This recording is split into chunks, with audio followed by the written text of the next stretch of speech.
Record বৃষ্টি আর তার জেরে ভয়ঙ্কর ভোগান্তির মুখে কলকাতাবাসী। মঙ্গলবার কলকাতার নানা প্রান্তে দেখা যায় এই ছবি। রাস্তার মাঝামাঝি কিংবা ধারে দাঁড়িয়ে একের পর এক বিকল গাড়ি, জল ঢুকে ইঞ্জিন বিগড়ে গিয়ে ভয়ঙ্কর পরিস্থিতি। কোথাও তো আবার গ্যারেজে জল ঢুকে কার্যত জলের তলায় চলে যায় একের পর এক গাড়ি। বুধবার জল কিছুটা নামার পরই টোয়িং সংস্থাগুলিকে ফোন। সৌভাগ্যবশত তাদের সার্ভিস পেলেই তড়িঘড়ি গাড়ি নিয়ে বিভিন্ন গ্যারেজে হাজির মালিকরা। গ্যারেজে গ্যারেজে গাড়ির লম্বা লাইন। টানা বৃষ্টির জেরে যে গাড়িগুলো জলের তলায় ছিল, এখন গাড়ির মালিকরা সেই গাড়িগুলো মেকানিকের কাছে নিয়ে এসেছেন। গাড়ির রেক্সিন অর্থাৎ গাড়ির যে ফুট রেস্ট যেখানে আমরা পা রাখি, সেই যে রেক্সিন সেটা পুরো খুলে বাইরে বার করা হয়েছে। এই স্পঞ্জ দিয়ে গাড়ির ভেতরে যে ফ্লোর রয়েছে সেই ফ্লোর থেকে জল বার করার প্রক্রিয়া চলছে। এত বেশি পরিমাণ জল বিভিন্ন গাড়ির ভেতরে ঢুকে গেছিল যে স্পঞ্জ ব্যবহার করে সেই জলগুলো বার করার চেষ্টা করা হচ্ছে।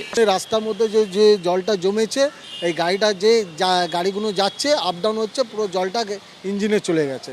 এইগুলো সব মোবিল, গিয়ার অয়েল মেকানিক এখন ঠিক করছে আমাদের। গাড়িতে পুরো জল ভরে গেছে, জল ভরে পুরো বৃষ্টি ইঞ্জিনের ভিতরে জল ঢুকে গেছে। পুরো মোবিল, গিয়ার অয়েল সব ফেলতে হচ্ছে। এয়ার ফিল্টার সব চেঞ্জ করে তারপরে গাড়ি স্টার্ট হবে, নাহলে স্টার্ট করলে ইঞ্জিন সিজ হয়ে যাবে। বৃষ্টি থামলেও দুর্ভোগ এখনো অব্যাহত। বুধবারও জল যন্ত্রণার এই ছবি ধরা পড়ল বালিগঞ্জের ব্যান্ডেফিলা গার্ডেন্সের জয় জয়ন্তী অ্যাপার্টমেন্টে। বেসমেন্ট এখনো জলমগ্ন। বৃষ্টি থেমে গেছে, জল পর্যন্ত এখানে যে ছিল সেই জলও নেমে গেছে।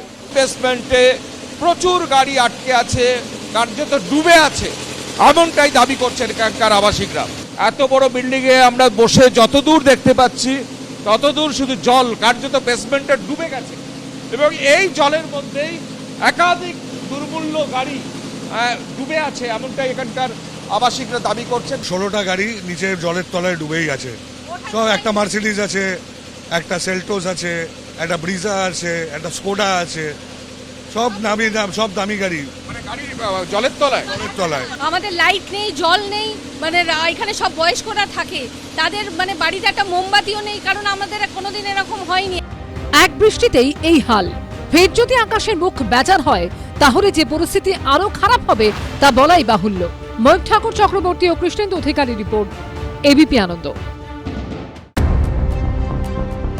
এই যেন আকাশ ভাঙা বৃষ্টি আর পুজোর মুখে নজিরবিহীন জল যন্ত্রণা। অসহনীয় দুর্ভোগ সাধারণ মানুষের। ইএম বাইপাসের ধারে অজয়নগরের উদিতা আবাসন। কলকাতার আরো বহু এলাকার মতোই এই আবাসনও এখনো জমা জলের যন্ত্রণা থেকে মুক্তি পায়নি। কোমর সমান জল কিছুটা কমলেও এখনো ডুবে যাচ্ছে হাঁটু। ভ্যান বা রিকশা ভাড়া করে যাতায়াত করতে হচ্ছে বয়স্ক ও মহিলাদের। আমরা এই মুহূর্তে রয়েছি বাইপাস সংলগ্ন একটা অভিজাত আবাসনে। দুর্বিষহ অবস্থা, কোমর সমান জল, প্রায় 700-র উপর ফ্ল্যাট এখানে রয়েছে। বহু মানুষ এখানে থাকেন, বহু বয়স্ক মানুষ এখানে থাকেন। চূড়ান্ত দুর্ভোগের মধ্যেই কিন্তু তাদেরকে সময় কাটাতে হচ্ছে। উদিতা আবাসনের বাসিন্দা শকুন্তলা চন্দ পরিবার সামনে পাম্প চালিয়ে জল নামানোর তদারকি করছেন হাঁটু জলে দাঁড়িয়ে। যেহেতু আমাদের কারেন্ট নেই, ডিজেল পাম্প দিয়ে আমরা জল বার করতে চেষ্টা করছি, যেটা অ্যাডিকুয়েট না, যেহেতু বাইরে প্রচুর জল আছে, সেই জল আবার ঢুকে যাচ্ছে। এবং আজকে প্রায় 30 ঘন্টার ওপরে হয়ে গেছে। আমাদের এত সিনিয়র সিটিজেন আছে যাদের অক্সিজেন সাপোর্ট দরকার, বা তারা কোনো হাউসহোল্ড হেল্পার বা এই ধরনের মানুষদের ওপর ডিপেন্ডেন্ট, তারাও আসতে পারছে না, কোনো রকমের সাহায্য পাচ্ছে না। একই আবাসনের বাসিন্দা অজিত ঘটক। তাদের অভিযোগ, জমা জল নামানোর জন্য কোনো ব্যবস্থা নেয়নি প্রশাসন। যে অ্যামাউন্টে ডিলিউজ হয়েছে, যে অ্যামাউন্টে ওয়াটার জমেছে, সেখানে আমাদের internal resource is not sufficient enough. So it becomes mandatory যে আমাদের একটা কেএমসি বা ওই টাইপের সাপোর্ট পাওয়া। সেটা দেখতেই পাচ্ছেন, যদি আমরা সাপোর্ট পেতাম তাহলে এতক্ষণে আমরা we would have been able to যে জলটাকে ইভ্যাকুয়েট করতে পারতাম।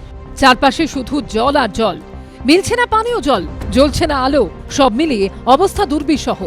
যেহেতু ইলেকট্রিসিটি নেই আর এত জল জমেছে বলে আমরা জেনারেটর সেটও চালাতে পারছি না। There is no electricity for 30 hours.